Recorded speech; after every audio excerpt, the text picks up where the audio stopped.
Estamos de volta no nosso Em Ação Social, falando do tema adoção. Doutor Epaminondas, a gente sabe que a lei, essa lei de adoção nacional, ela houve algumas mudanças, alterações em 2009. Ela não é tão nova assim, né? Não. 2009. Eu queria que o senhor fizesse alguns comentários sobre essa alteração, se ela foi benéfica, se ela foi positiva ou não. A gente sabe que a lei, ela reforçou a criação de um cadastro nacional, né, e até estadual. E explica para nós se esse cadastro foi positivo, porque aí o país todo, ou a região toda, tem uma consciência do número de crianças ou famílias que estão preparadas para serem adotadas. Uma das principais mudanças que esta lei trouxe foi no sentido de estabelecer como regra um prazo máximo para que crianças e adolescentes fiquem em abrigos, instituições de acolhimento. Abrigos hoje já mudou o nome para instituição de acolhimento. Então ela estabeleceu como regra que se essa criança ou adolescente nesse período de 2 anos não voltar para a família biológica, significa que esta família, que a rede, prefeitura, conselho tutelar, vara da infância e juventude, a comunidade, que é a responsabilidade de todos, tentou promover essa família nesse meio tempo, não conseguiu promover essa família, significa então que não há possibilidade de voltar esta criança ou esse adolescente para a família biológica. Então, nesse prazo de 2 anos, tem que definir essa situação, ou seja, vai de volta para a família biológica, pode ser para a mãe, para o pai, para a avó, para um tio, não importa. Algum parente, alguém da família que esteja em condições de fazer a proteção. Não conseguiu voltar nesse prazo de 2 anos, a justiça tem que decidir, tem que definir a situação jurídica, ou seja, a promotoria terá que imediatamente ingressar com uma ação chamada de destituição do poder familiar, dizendo para a justiça, para o poder judiciário, que aquela família, apesar de todo o esforço, não está em condições de ter o filho de volta, para aí sim, depois de assegurada a oportunidade de defesa, testemunhas, advogado e assim por diante, a justiça decidir que aquela família definitivamente não terá o filho ou a filha de volta, para que a partir daí se torne uma criança ou adolescente disponível para adoção.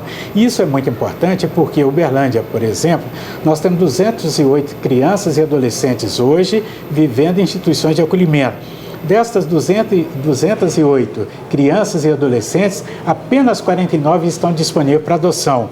Faz essa diferenciação dessas crianças, porque é o seguinte, as crianças que estarão sendo cadastradas são só as disponíveis? Só as disponíveis. Essas disponíveis significa exatamente isso, que a justiça constatou que aquela família biológica não terá a menor condição de ter o filho de volta. Então, já foi decidido num processo em que a família teve oportunidade de defesa e, a partir daí, então, esta criança pode ser encaminhada para adoção, para uma outra família. Quando o senhor fala família biológica, significa os pais ou também os parentes próximos, não é? Os parentes próximos, tios, avós, quer dizer, alguém com quem a família tem uma relação, uma ligação de afeto, que seja uma referência para essa criança.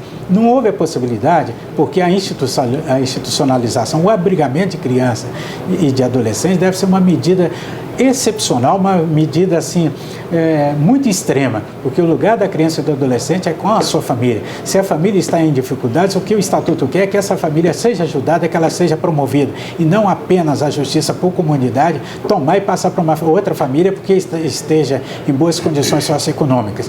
Mas vamos supor que essa família não queira ser ajudada, infelizmente tem família por conta da sua história de vida, alcoolismo, uso de drogas e uma série de outras situações, essa família não quer ser ajudada. Nós já tivemos situação de famílias que foram ajudadas por igrejas, que receberam casa, que receberam móveis, que venderam tudo, venderam os móveis, trocaram por álcool, trocaram por droga, e aí não teve jeito de ser ajudado. Então, numa situação como essa é a situação crítica, né? A última, né? Aí a justiça tem que decidir, não pode deixar também na instituição de acolhimento, no abrigo, decidir que essa família não tem condição, colocar essa criança disponível para adoção. Então, primeira coisa, antes de ir para o cadastro nacional, por isso que tem um cadastro estadual, tem que tentar junto na comarca onde a criança nasceu, onde ela vive, com aquelas famílias ali, para ver se tem uma pessoa interessada. Para quê? Para manter essa criança vinculada com a sua cidade, com a sua história de vida, com a sua história ali familiar, mais próxima ali para facilitar o contato com colegas de escola,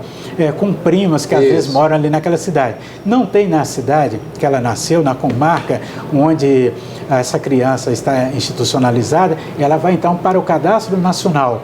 E pode ir ainda, além do Cadastro Nacional, nesse cadastro da SEJA, que é a adoção internacional. Ou seja, quando a criança, o adolescente... Mas a prioridade é para quem está no país. No país.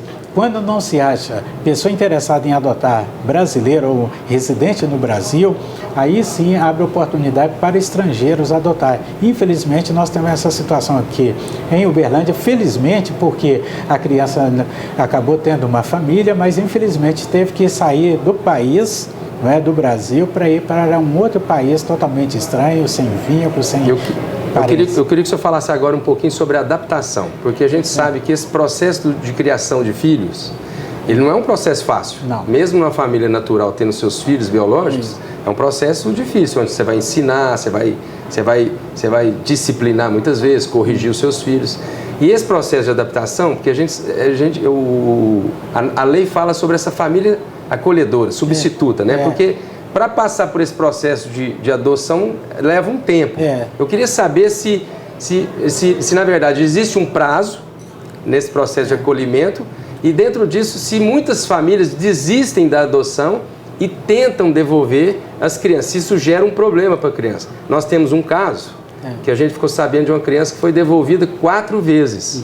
E na 5ª vez que ela encontrou uma família substituta, ela mesma chegou para a mãe e falou assim: eu chamo você de mãe ou de tia, porque eu já nem sei mais quem que é mãe, quem que é tia, né? Isso é muito dramático. Só completando uma pergunta anterior, com relação ao Cadastro Nacional. Ele é muito importante e ele, antes da lei, desta alteração no Estatuto através da chamada Lei Nacional de Adoção, o Conselho Nacional de Justiça em Brasília, em 2008, já tinha criado o Cadastro Nacional de Adoção, exatamente para facilitar o quê? O encontro de pessoas interessadas em adotar com as crianças disponíveis para adoção. Hoje você pode, através de consulta na internet, através do Google, lá no Conselho Nacional de Justiça, verificar no Brasil inteiro quais são as cidades que têm crianças disponíveis para adoção, ou seja, que não vai ter mais como a família biológica reivindicar a guarda daquela criança, ou seja, você pode se candidatar como pai ou como mãe, ou como ambos, e nessa consulta pública, você entra lá na página do CNJ e verifica, você não pode entrar em detalhes com relação à cor da criança, maiores detalhes, mas a idade da criança e qual é a cidade que ela se encontra e o telefone. Se você é inscrito como candidato para adoção, aí você vai ligar naquela comarca e eles já vão verificar lá no computador que você realmente está inscrito e vai falar assim: olha, eu numa consulta que eu fiz na internet, eu verifiquei que aqui na sua cidade, eu sou de outro estado, que tem uma criança na idade que eu pretendo adotar. Quais são as características da criança? Aí eles vão verificar, confirmar o documento ali da pessoa, os dados, vão verificar que não se trata apenas de um curioso, mas de uma pessoa séria, interessada mesmo naquela adoção. Aí vão dizer: olha, a criança tem tais e tais características. A pessoa tendo interesse, ela pede então à justiça, o juiz daquela comarca, autorização para visitar aquela criança na instituição de acolhimento, para ver se nesse primeiro contato se bate um sentimento assim forte de querer ter aquela criança consigo. Então aí eu respondo essa segunda pergunta, a questão da adaptação. A adaptação depende muito da maneira como a pessoa demonstre verdadeiramente o seu amor em relação àquela criança, em relação àquele adolescente. Não é diferente pelos relatos de pessoas que têm adotado, inclusive crianças maiores e mesmo adolescentes, do filho biológico. Que o filho biológico, existem filhos que dão trabalho, mais trabalho, outros dão menos trabalho. Existe até um sofismo, um engano de que toda criança adotada ou todo filho por adoção são problemáticos. Não são. Sendo que, na verdade, os naturais, hoje, todos também dão problemas, né? Na verdade, às vezes as pessoas alimentam uma ilusão de que a criança, nessas condições, o filho por adoção, que ele é diferente do filho natural. E não é uma criança, um ser humano, que tem sentimentos, não é, que tem momentos de rebeldia, que tem momentos de aceitação da autoridade ali da família. Então depende da sua maturidade, depende da maneira como você estabelece limites em relação aos seus filhos, da maneira como você ama, como você educa. Existem pais, existem mães que têm dificuldade de se relacionar com os filhos ainda pequenos, e existem outros que que têm facilidade de lidar com filhos grandes, às vezes filhos que têm um temperamento um pouco difícil, mas que têm jogo de cintura e conseguem lidar. Esse então, vai ser sempre o desafio da família. Vai ser sempre um desafio. Não existe manual, não existe receita. E eu conheço muitos casos de pessoas que adotaram crianças maiores, adolescentes, e que a adaptação foi super tranquila. Depende, então, muito assim, do temperamento daquele filho e depende também do comportamento dos pais, da maneira como aquela criança, como aquele adolescente é educado. Depende de uma série de fatores. Depende dos fatores ali do meio, depende ali, às vezes, de fatores até de saúde física, de saúde emocional também dessa criança e desse adolescente. Como nós sabemos, existem pessoas adultas que às vezes, em razão de uma coisa muito pequena, vão para as drogas ou vão para o alcoolismo, enquanto que outras que passam por situações muito difíceis não vão para o caminho das drogas ou do álcool. Não é? Então, na verdade, é isso. Depende muito assim, de como esse relacionamento é estabelecido. Por isso, inclusive, que o Estatuto da Criança e do Adolescente hoje, com essa chamada Lei Nacional de Adoção, não estabelece mais o período mínimo deste estágio de convivência. Depende do caso a caso. Então, a equipe da Vara de Infância Depende da intensidade do relacionamento. Do relacionamento. Então, você já percebe que não está dando certo logo no início, ou você percebe que a coisa está intensa também logo no início. Logo no início. Então, o que acontece? Pode acontecer, e nós já tivemos situação assim, aí vem na questão da devolução, da criança que não se adapte àquela família. Porque uma criança que foi criada há muito tempo sem regras, inclusive convivência de rua, depois ela foi encaminhada para uma instituição de acolhimento. Na instituição de acolhimento, ela tem uma série de comportamentos ali desafiadores, e ela vai para uma família, toda a família tem que ter regras básicas de respeito, mas tem que ter regras básicas de limite. Essa criança pode ter dificuldade de se adaptar se for uma criança maior.